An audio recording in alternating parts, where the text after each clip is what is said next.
What's up, everybody? Sorry it's been a while since I've done anything on here.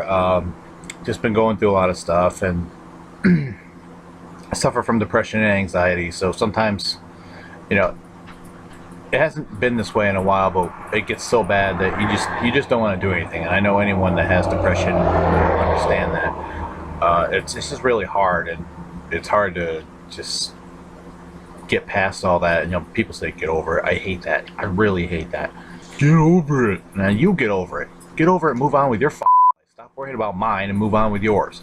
Sorry, rant over.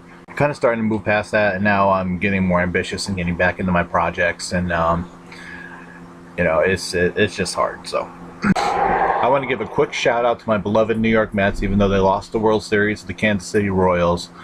First of all, congratulations to the Royals. I really wanted them to win last year when they played the Giants. I didn't want them to win this year because they were playing the Mets, but it is what it is. But basically, the Mets just handed that series to them. Not to take anything away from the Royals, but some terrible defensive plays really killed the Mets. So, but they made it to the World Series, and that's a major accomplishment for this team that has been fighting for so long. So, congratulations to them, and I'm looking forward to seeing what they do in the offseason, and we'll see what happens next year. Quick update on The Roar of a Dragon. Unfortunately, there's been complications. The book is delayed until February 2016. Complications on my end, not on Roland Vale Books' end. It is what it is. I'm disappointed. That was a part of my depression, actually, because I didn't want to miss the Christmas season, but there's nothing I can do about it. So February 2016, get ready for it to come out. I'm expecting a proof copy pretty soon. Sarah Scotcher was supposed to send that to me. She gave me the option of whether I wanted to, because she sent me a bunch of pictures of the proof copy, and it looked really cool. And then I was like, you know what? She offered to send me a copy of it, and I was like, well, originally I was like, no, the pictures are enough. And then I kind of, all right, I have to wait an extra 3 months before I can actually hold this book in my hands, and I really want to hold the book in my hands. So yeah, I ordered a proof copy, so I'm waiting for that to come, and I'm very excited. So that's that. Another update, the podcaster Scriggler is finally out. Francesca Baker contacted me a couple of months ago about reading a short story for the Scriggler podcast, and I was very excited. It was a good promotional opportunity, and so I read my short story, The Things We Do. The link will be down below if you want to listen to it. I was very excited to do it, and thank you so much to Francesca Baker and Scriggler for this opportunity. Also, I have started writing for NaNoWriMo,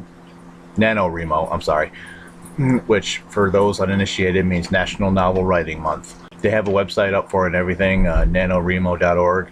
The goal is to basically write 50,000 words. So, I started a novel for that. It was an idea that I've been waiting for a long time.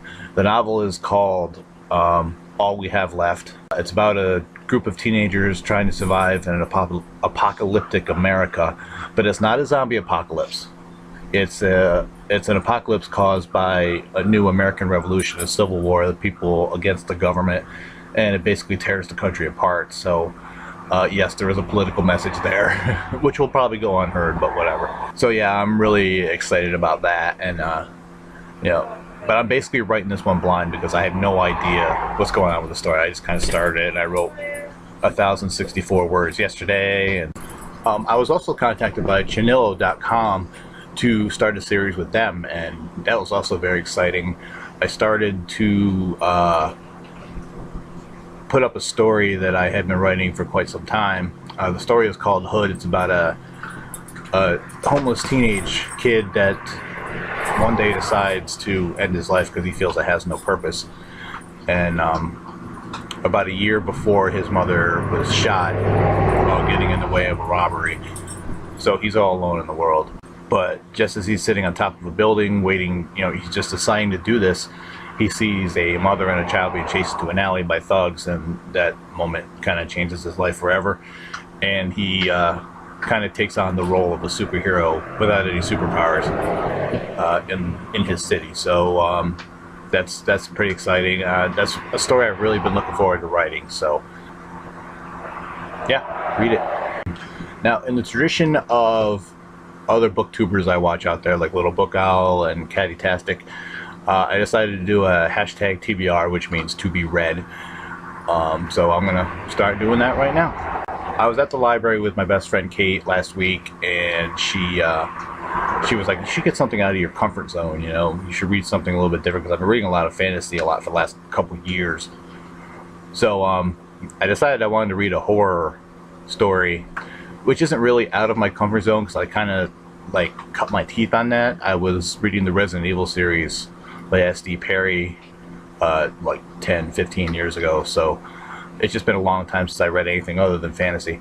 So I started thinking about zombie apocalypse, and you know, I started looking at some books, and I picked up Dead of Night by Jonathan Maberry. What I really like about this one is the outbreak actually kind of has a story. This prison doctor who decides this convict who's about to be executed deserves more punishment than he's actually getting through death, injects him with something that will make him fully conscious but unable to move or anything. So he'll be laying in a casket, and he'll just basically be buried alive, but he can't do anything about it. He's just going to sit there staring at the inside of the coffin until he dies, which is a pretty messed up punishment. In the process of being transferred to the morgue, a family member claims the body and wants him to be buried at her site, and then the killer gets loose and starts fighting everybody and turning them into zombies. So I just kind of like that has a little story. The main characters, Dez and JT, are very cool. They're very different. JT's an older police officer who's just very much by the book, and Dez is definitely a troubled character, but she's really, you know, get out of my face. I don't want to deal with you kind of thing. So it's pretty interesting. I'm looking forward to reading that, and of course, because I got that, I had to get the sequel, Fall of Night, which I'm looking forward to reading. I'm almost done with Dead of Night. And I will dive right into this, so looking forward to seeing where the story goes. And then I decided I wanted to look up a mystery book, and I picked up Anthea Fraser's Jigsaw, which I just picked up only because it has the word Jigsaw in it. I'm a fan of the Saw series. I know it's not related in any way. It doesn't matter. I just saw Jigsaw and I had to pick it up. I don't even know if this is the first book in the series or whatever, but I just grabbed it. So I think that'll be interesting to read too. And I think that's all I got. Subscribe to this channel. You're probably noticing that this video is on a different channel than my previous videos have been, because I'm going to do more serious, straightforward stuff on this channel and more outlandish bullshit stuff on the other channel. You know, in case anyone noticed, I have two channels. You probably haven't. So yeah, subscribe to my channel. Visit my website, blanchardrobert72.wix.com/otherworlds. Visit my author page on Facebook. Visit me on Scriggler, or in order to read my story on Chanel, you have to unfortunately subscribe and pay at least $5. So but that's how the authors get paid, so you know, I'm not complaining too much about it. But that's all I got. I will catch you guys on the other side, and have fun.